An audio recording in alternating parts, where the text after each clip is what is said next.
One's on. Oh, that one's on. Hello. Oh, that works. There we go. Technology is beyond me. Um, Hi, everyone. For those who don't know me, I'm Anne Stanley. I organize this meetup very badly. On that note, two things. I'm not going to be the only person organizing this meetup from going forward.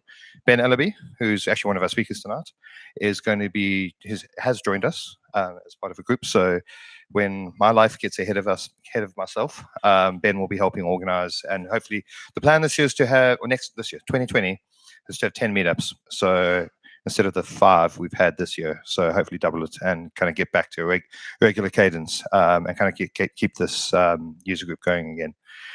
Just wanted to say thank you to the wonderful folks from Cloudflare, Andrew for organizing, and Kaz for doing a regular cameo and joining us tonight. Andrew pinged me about a month ago saying, hey, do you want to organize a meetup? And I'm going, well, I wanted to, but life has got ahead of me. So he did pretty much organize the venue. Ben helped in volunteering to speak, and Andrew helped in terms of organizing another speaker.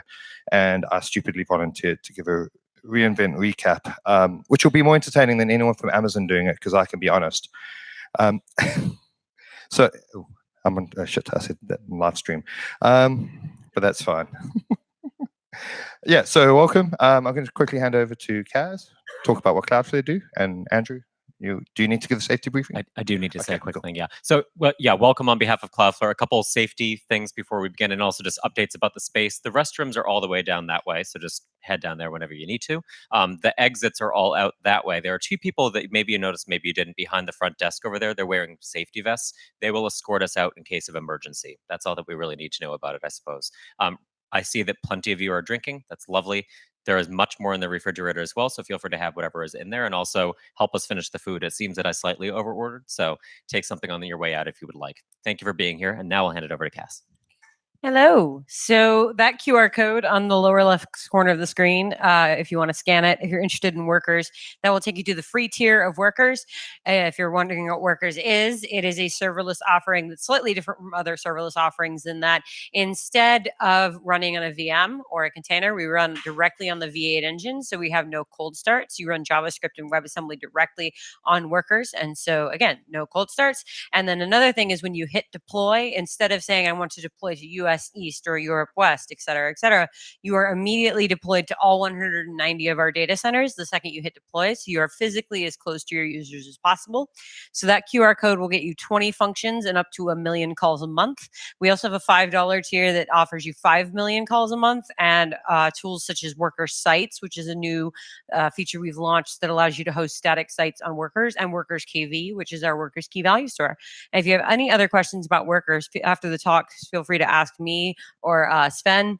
And thank you very much. Cool. Thank you.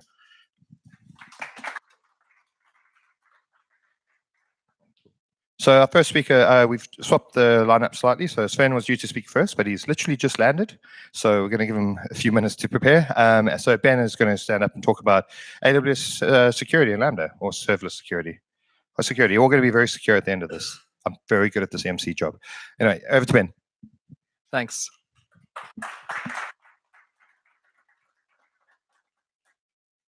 Cool. So today we're going to be talking about security best practices and keeping your Lambda secure. So Lambdas are the functions of service from AWS.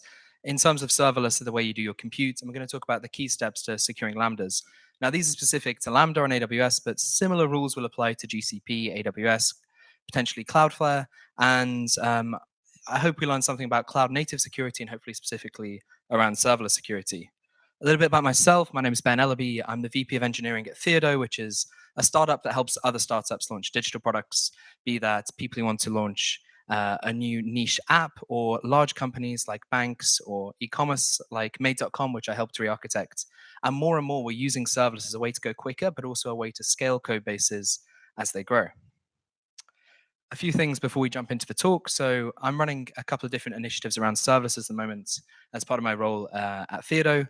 So Serverless Transformation is a blog on Medium. Feel free to follow it.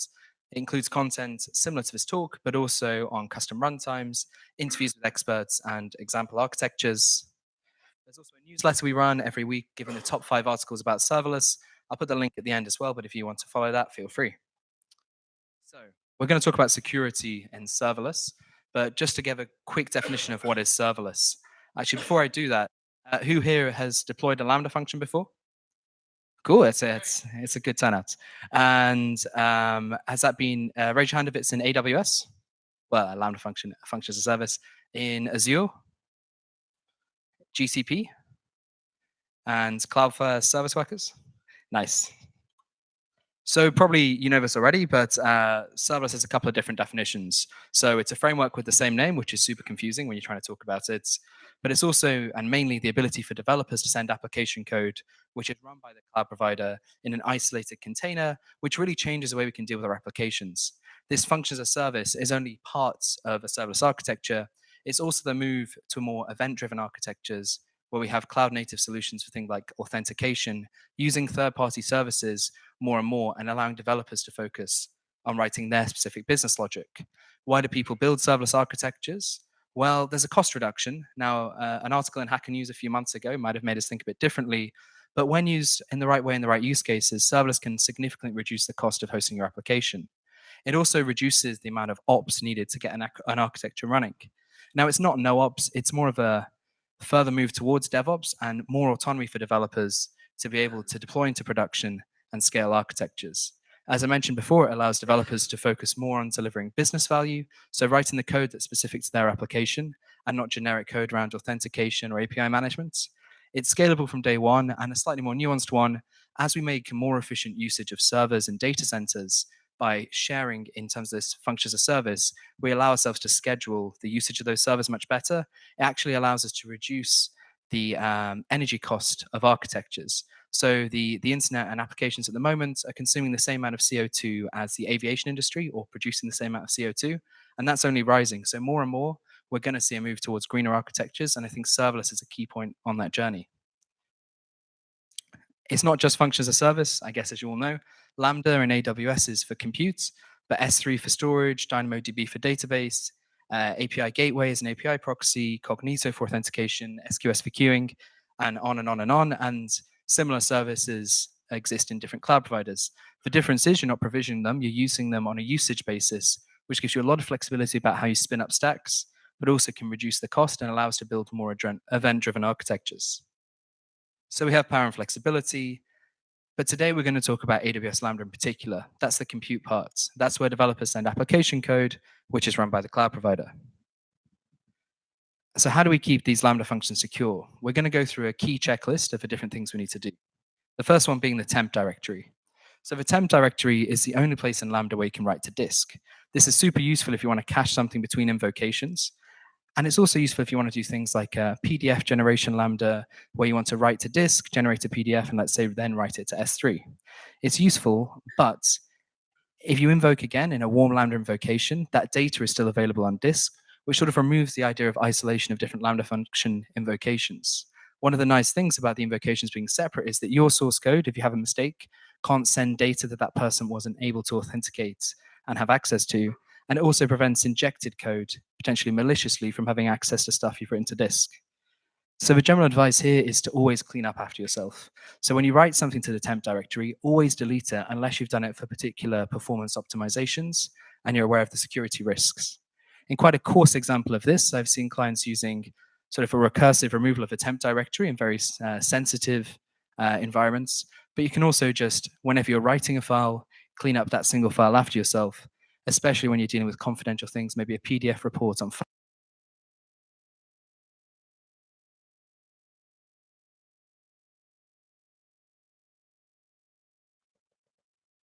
Hello, there we go. You don't want that to be lost. The second point to come on to is more about how we bring together our different Lambda functions. So there's quite a big debate about whether you have one monolithic Lambda function that does everything. It allows us to use more traditional web frameworks and is a bit similar to how you might think about doing things. Or there's the approach where you split your Lambda functions into many small unique Lambda functions with a nice separation of concerns, and it potentially allows you to have smaller Lambda functions, which reduces the cold start time and allows teams to work maybe separately on the same application more efficiently. There is also a security concern when you come into this. So if we look at two different architectures, on one side, we have a big monolithic Lambda function with all your source code taking every type of request. On the other side, we have several different Lambda functions taking different requests. So it might be the top one takes /user/list, the next one takes /user/updates, etc. Whereas in the monolithic Lambda function, you have one Lambda function taking all requests.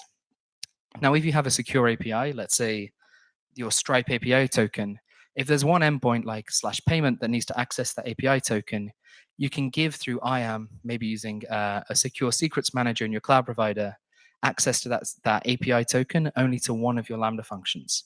Whereas if you have a monolithic application, all requests are going to execute in a context where they have access to that API token. So by having a more separation of concerns and using smaller Lambda functions, not only does it allow you to maybe scale more efficiently or your code base to be more distributed, it also allows you to have more security and lock down least privilege on different Lambda functions. So the idea here is to keep your Lambda functions fine-grained with a separation of concerns. That's useful anyway, but then on top of that, using different policies and roles to make sure you're locking down what access each Lambda function has. Building off of that is least privilege, which is a pretty classic security guideline. You only want to give something as little access as it needs. So IAM is a great tool in AWS where you can restrict policies and what you can do. Maybe this can only look at this S3 bucket, whereas this Lambda function can spin up a Fargate instance, whatever it might be. Now, developers have been massively empowered by serverless. So I'm a developer. I found it massively empowering. I can spin up production architectures extremely quickly, much faster even than Elastic Beanstalk, and much faster than provisioning a server manually. But at the same time, I've had to learn and understand IAM, and that comes at a cost because IAM is not actually always that simple to implement. And when you're feature driven, maybe in a Scrum team, you might be tempted to drop in those wildcard characters in IAM, which can cause big problems down the line.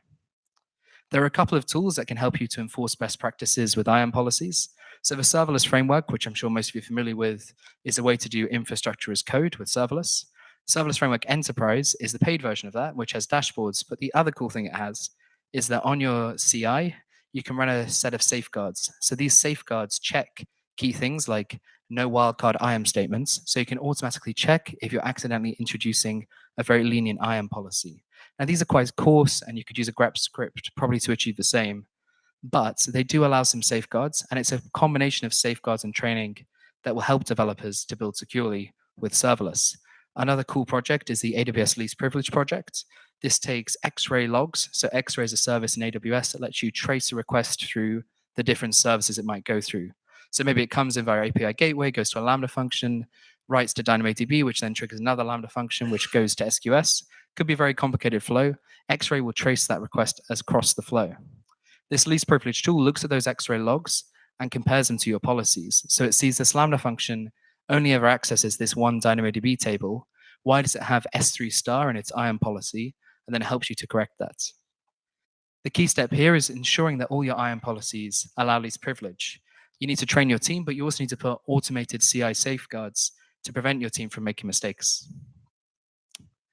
Next, we have our Lambda functions. We've talked about how they're secured. We've talked about how they're separated. Now let's talk about how they're triggered. So as a general rule, don't expose Lambda functions to the public internet if you don't have to. Now, VPCs are a different topic, but have changed a lot recently and are now a lot more efficient. So putting a Lambda function in a VPC is not a big cost to your cold starts anymore. But the other part is you don't necessarily have to allow your Lambda function to be open to the internet. If you have a data migration Lambda function that your development team are using, if they're accessing that via curl through API gateway, not only are they limited maybe by a 30-second timeout, but they're also reducing a lot of the security that IAM would have given them through an SDK invocation. But for Lambda functions that you do have to expose, like a REST API, I would always expose them through API gateway or a similar proxying tool that has DDoS prevention, has rate limiting, and also integrates with authentication in a very clean way. The other thing is that API gateway can integrate with a WAF. Now, a WAF won't do protection against distributed denial of service attacks very well, but it will help you with your general denial of service attacks. It will help you with script kiddies trying to use SQL injection XSS, and it's quite cheap to add into API gateway to add a layer of protection. The general advice here is to avoid exposing Lambda functions to the internet. If you do expose them to invocation on the internet, put them through something like API gateway, and it reinvents API gateway HTTP has been released, which is a bit cheaper and also a bit faster. And also integrate a WAF to give an extra layer of protection. The next one is the classic observability. So in security, we want to know what's happening. Not only does that help us react to a problem if it's happening, it also helps us audit what happens when we found out about an incident. The classic way in AWS is CloudWatch and X-Ray. Now, these are really the minimum. They're quite easy to integrate, they're quite cheap, they're quite easy to use. But the data they generate is quite hard to access. The CloudWatch UI UX isn't particularly strong when you want to look at a distributed trace. This is why I've been recommending people to use Lumigo, Epsagon, or Thundra. These are three of the big players. IOPipe, sadly, is no longer on there as they've been acquired by New Relic. But these tools allow you to have a better UI UX and look into and investigate distributed traces. Now, giving a talk 1 week after reInvent is always a bit risky, so I've had to update my slides. We now have CloudWatch Service Lens. So although those other ones were third parties and still have a lot of benefits in terms of logging, chaos engineering, and some really interesting features, AWS has sort of responded to the lack of UI UX around investigated distributed logging in CloudWatch and X-Ray and have launched CloudWatch Service Lens. So we see here, we can look at a distributed log of an event and see all the different services it interacted with. The general rule here is to use X-Ray and use CloudWatch. And then on top of that, use a specialized third-party serverless logging provider, or maybe experiment with CloudWatch Service Lens. And finally, build your Lambda functions to be recoverable. When you're writing a log in a distributed architecture, you need to make sure when you look at that log, there's a way to recover. So I'm seeing more and more people maybe architecting what functions they have and the order they're invoked in, with the idea of how are you going to recover from this when you get a logging error. The next is that the basics don't go away. So security has always been a concern for architectures. The OWASP top 10 have been a sort of reference guide to the top 10 vulnerabilities in web application security. So if you're not familiar with these, and I guess you probably are, I'd review them. And even if you are familiar with them, reviewing them every year, you get to see how they've changed, and you also get to see the new patterns that emerge with them. The other cool thing is there's now an OWASP top 10. So the OWASP top 10 for serverless, that's the top 10 serverless vulnerabilities. Now, it's quite an early sketch in the OWASP documentation, but it's being iterated on and improved, and I'm interested to see where that gets to. The key thing here is to remember the basic principles, apply the OWASP top 10, and use automated tools. Classic security doesn't go away. Use something like Snyk for dependency management, and a more specialized one, Protego, is a startup in the serverless security space. So they've got an offering that helps you secure your serverless architecture, and definitely have a look at that. The final one is account security. So as we're moving to more and more cloud-native architectures, developers are getting more and more permissions on our AWS accounts, which is great from a developer speed point of view, but potentially less great from a billing point of view if your API credentials get lost. So I suggest have one account for your dev environment, one AWS account for your staging, one for UAT, and one production. I don't mean one like console username password. I mean completely separate AWS accounts with completely separate root users. This helps you isolate you a lot. Not all developers necessarily need access to production, and not all developers want to have the responsibility of having access to production for every system you have. AWS organizations is a great way to consolidate the billing for those. So one reason I've seen people not doing this in the past is that the billing gets complicated. The CFO doesn't like paying 4 separate AWS bills. AWS organizations allow you to manage that billing in a centralized way, and also manage IAM policies in a centralized way across those isolated environments. And the final point is that MFA is never optional. So MFA, multi-factor authentication, I'm sure most of you have it on your AWS accounts.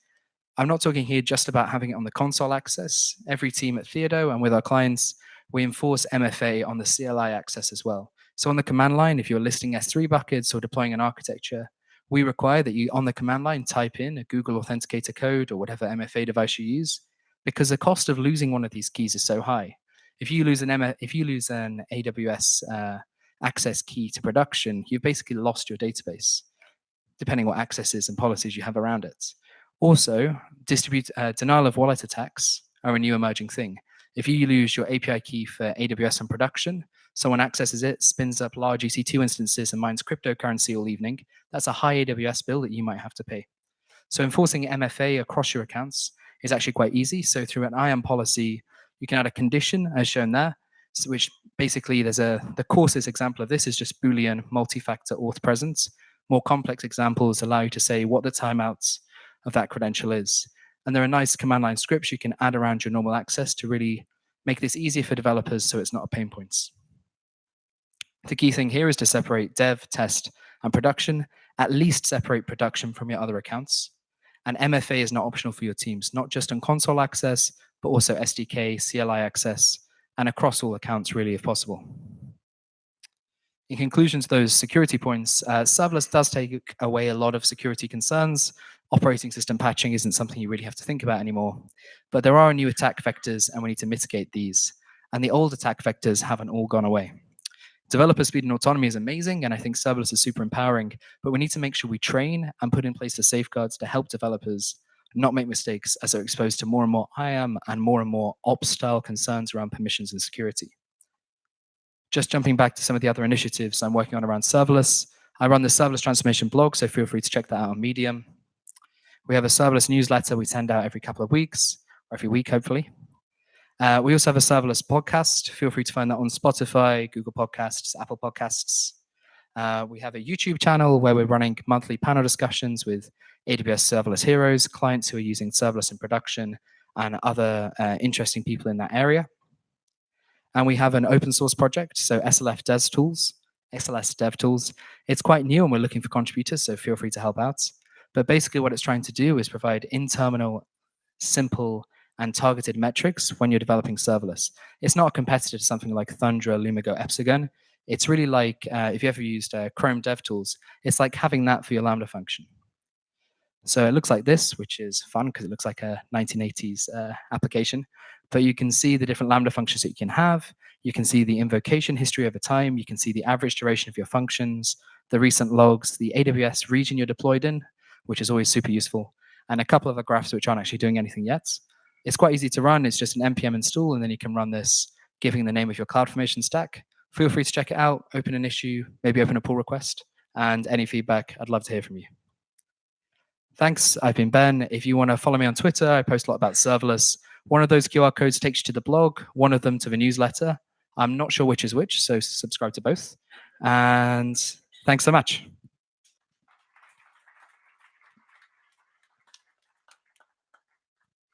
Okay, where did Sven go? He was here 2 minutes. Oh, there he is. Okay, so our next speaker is Sven from Cloudflare. They've just released a new product called HTML Rewriters, and he's going to talk about how they've built that on the edge using WASM and all the other fun things. That's where my beer went. This is my beer, right? Yeah, okay, cool. I'm not very good at this. Main thing is it's not being recorded. Cool, I just got to change.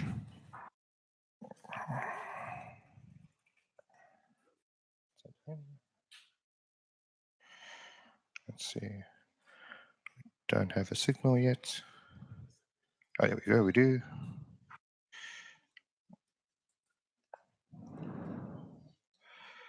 Oh, make them all the lectern.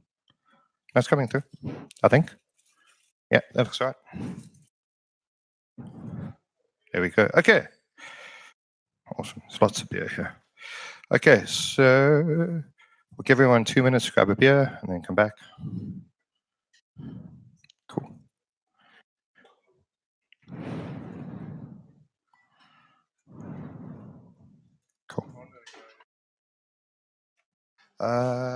Cool.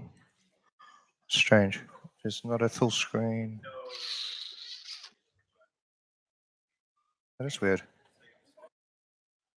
This is oh no, that's on your screen. So, but it's the second. That's weird.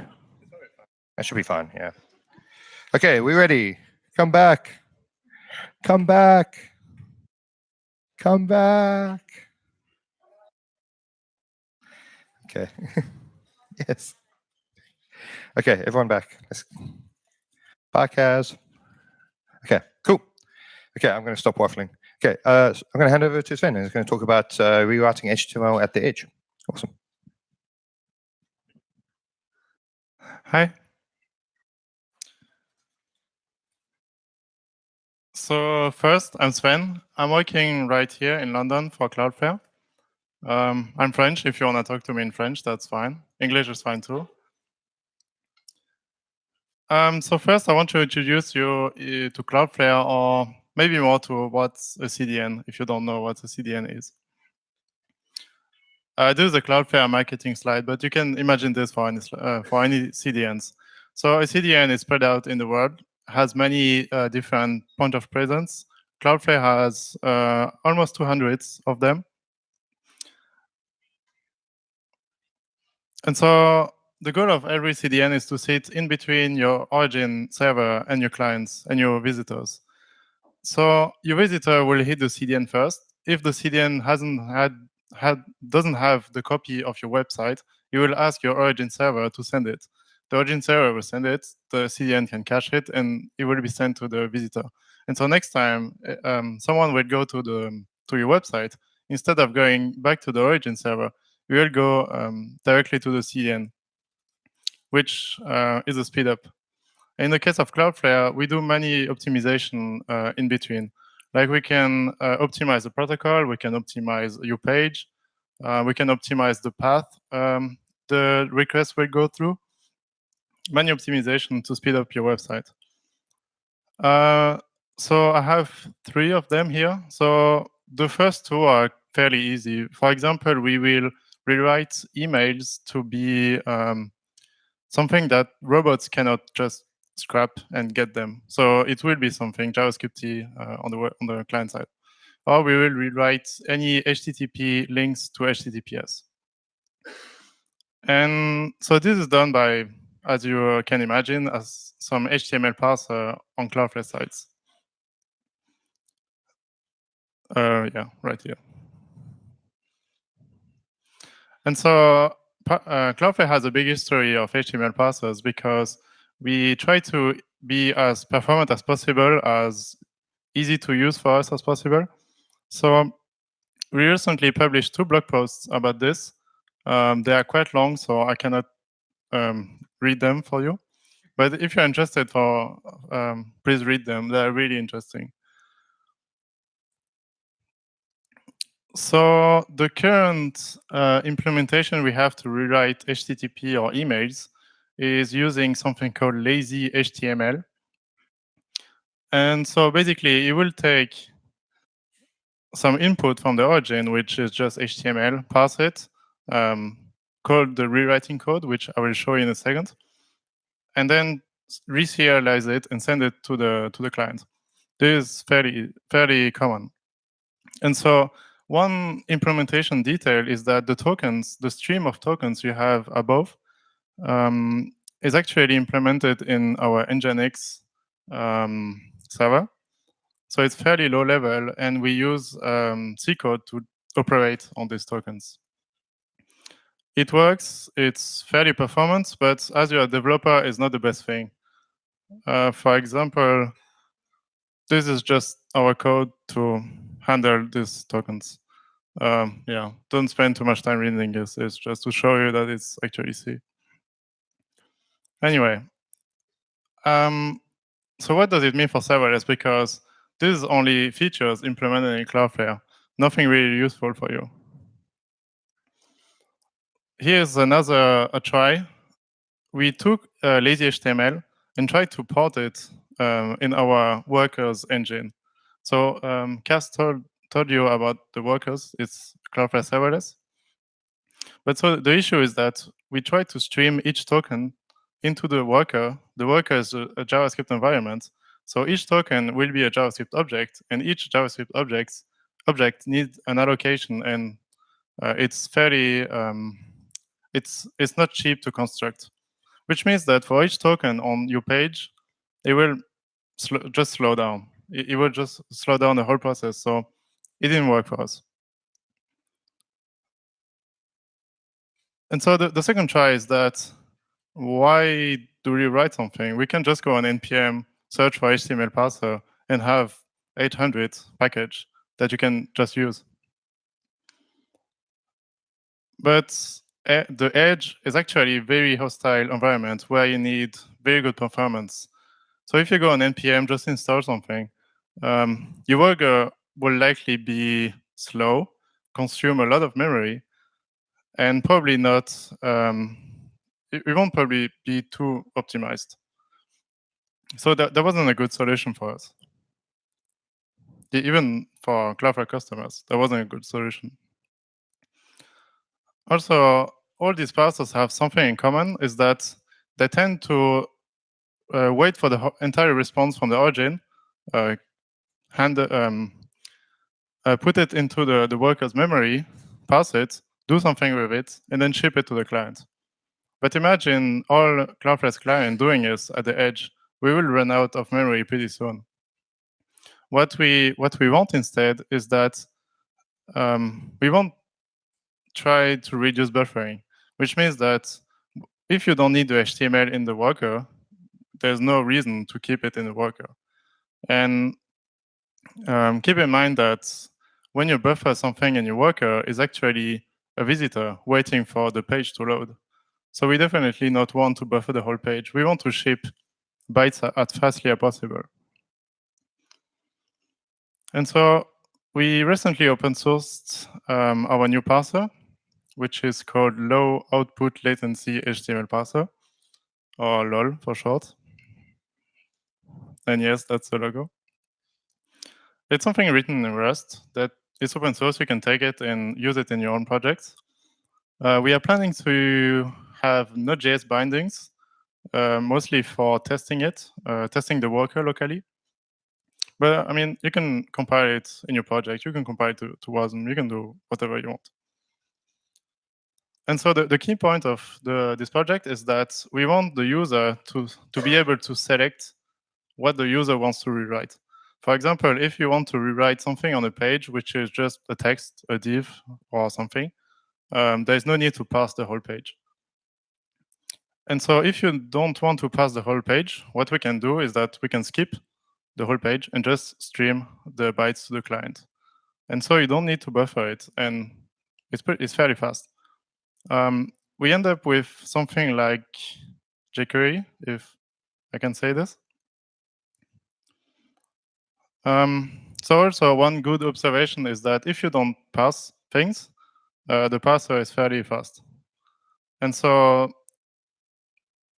yeah, I mean, the parser is fairly fast when you don't parse things. I will show you a bit how the JavaScript API works, how you can use it in your workers. So this is the very basic example where on the first line you fetch something, most likely your website. It can be any website. And then the second line is the HTML rewriter. So we have this global object called HTML rewriter. It's a class, so you call new on it. And then in the transform method, you pass in the response. And so if you return this from your Cloudflare worker, you will just pass through the bytes. We don't rewrite anything in this case, but that's the most basic thing you can do. And I can show you this. So Cloudflare Workers has a playground called cloudflareworkers.com where you can actually go. And I probably made a mistake with the mic now. Oh.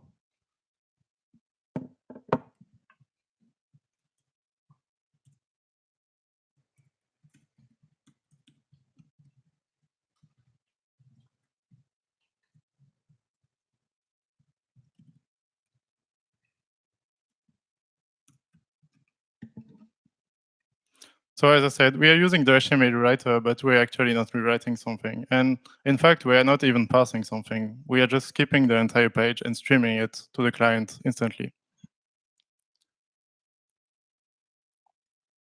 So you can do smart things like, here I have a code. So I mentioned your CSS selector before. We use the method called on. The first string is the CSS selector, so it's like the jQuery thing I mentioned. And then you pass an object, and you can target something. And in this case, the something is the DOM element. So you pass in an object with element in it, and you get back the DOM element. And then you have certain operations on the DOM element. In this case, I will just remove any A tag in my page. I can demo this. So I have one right here.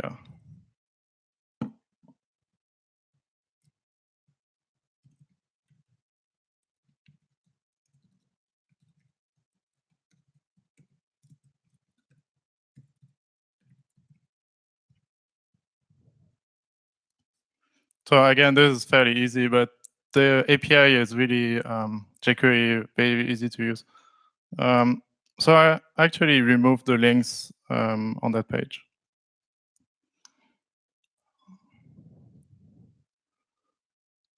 You can also replace text in elements.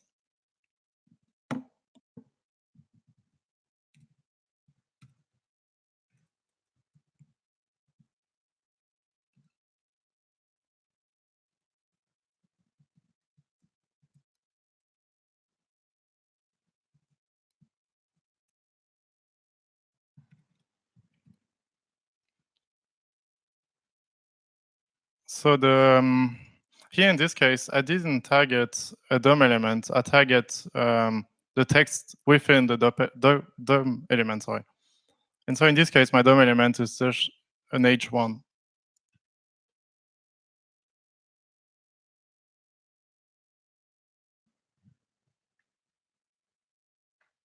And so as you can see, I took the DOM element, I took the text, and what I want to do is replace Cloudflare with Sven, which I actually did here.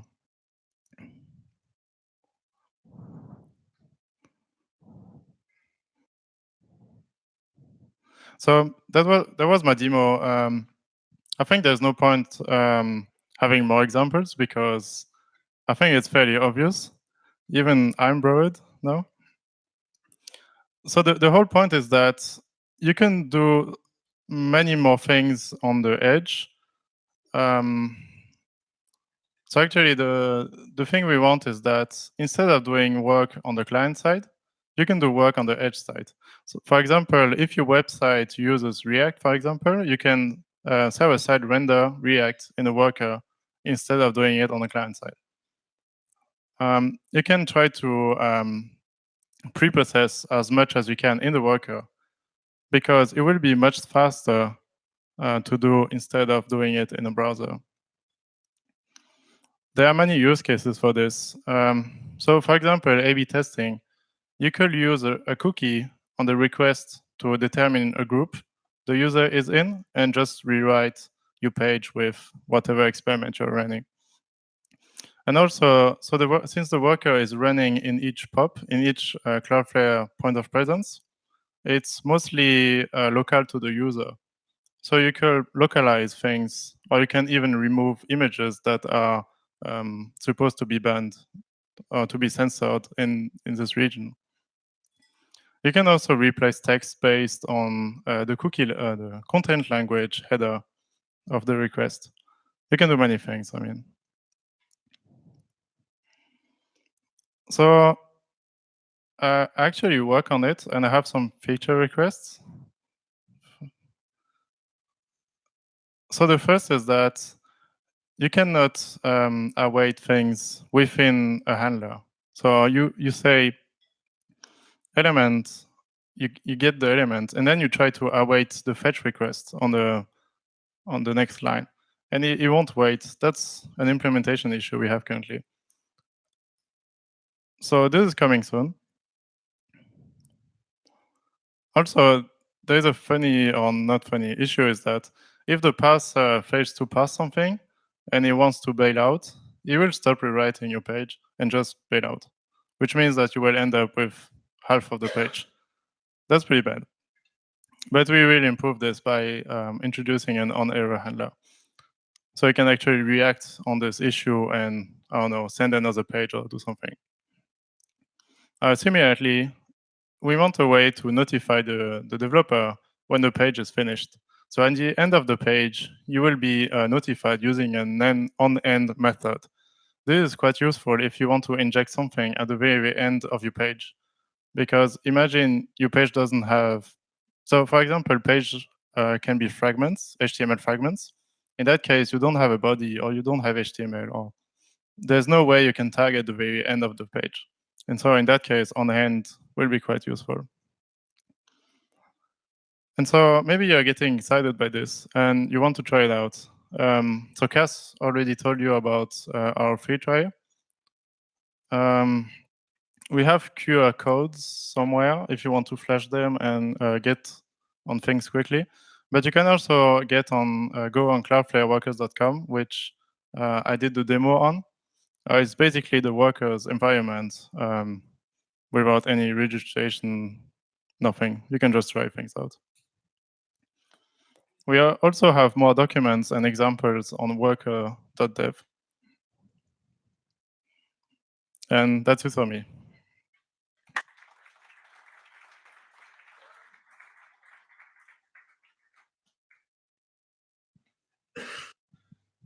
Cool, thank you. Okay, we're gonna have a break, go grab some food, grab some beers. I think we'll be back at about, what's the time now, like 20 past, half past, around there. Cool. There are a lot of AWS announcements. I'm not even going to attempt to do half of them. So, okay, but yeah, cool. See you then.